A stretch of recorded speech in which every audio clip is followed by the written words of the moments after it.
So, Lone Rider here, and wanted to talk about an aspect of cycling that is, I think, often overlooked, and that's that the access to the road is the most important thing for all cyclists. Um, I spent a lot of time a few years ago working for mountain bike access here in my county, where it's severely restricted. The thing I realized after that effort, though, is that um, yes, working for bike access generally is important, but working for bike access on the road is the most important thing. And it seems counterintuitive, but even if you're just a mountain biker and you don't really ride on the road all that much, um, uh, the road is the most common resource we share.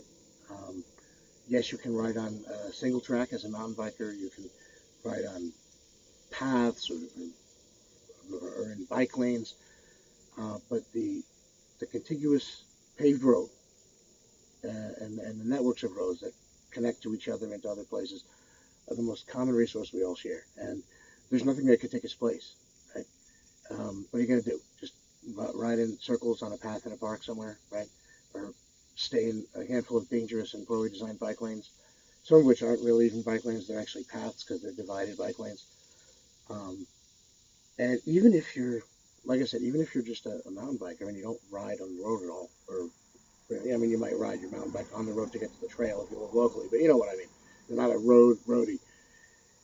Um, that doesn't really matter because think about the principles involved. If somebody manages to convince people that it's not safe for bicycles and cars to share the road when the road is wide and paved and flat and relatively free of hazards, assuming it's properly maintained, um, how much easier is it then going to be to convince people that you can't have a bike and a pedestrian or a bike and a horse rider on a narrow dirt trail that might be bumpy or have some obstacles on it?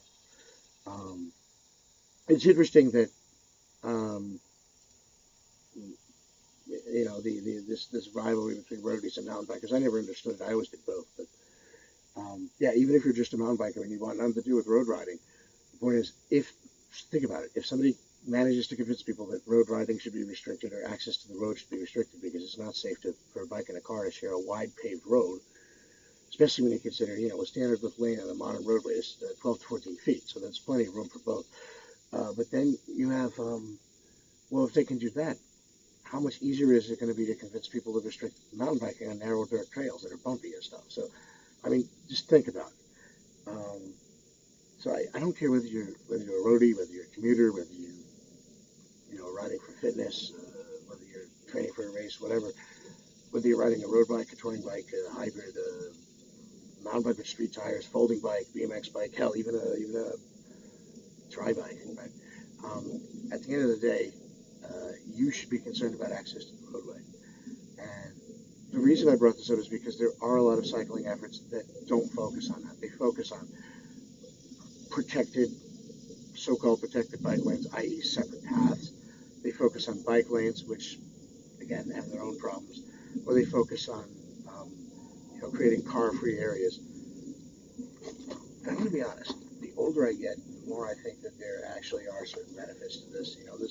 If you're going to go slow and you're going to just, sacrifice some element of, practicality in your riding, um, for the safety of, knowing there's not likely to be a car there, a separate path or whatever, if it's well designed, can be, it has its uses.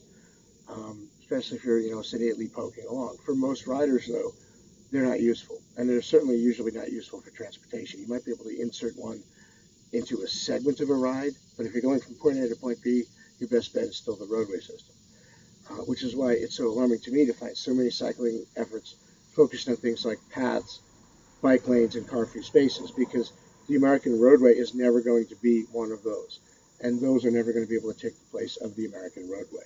And for cyclists overseas who are in America, I'm pretty sure it's the same situation there. Your country's paved road network is something that cannot be supplanted by any, come lately bike centric thing.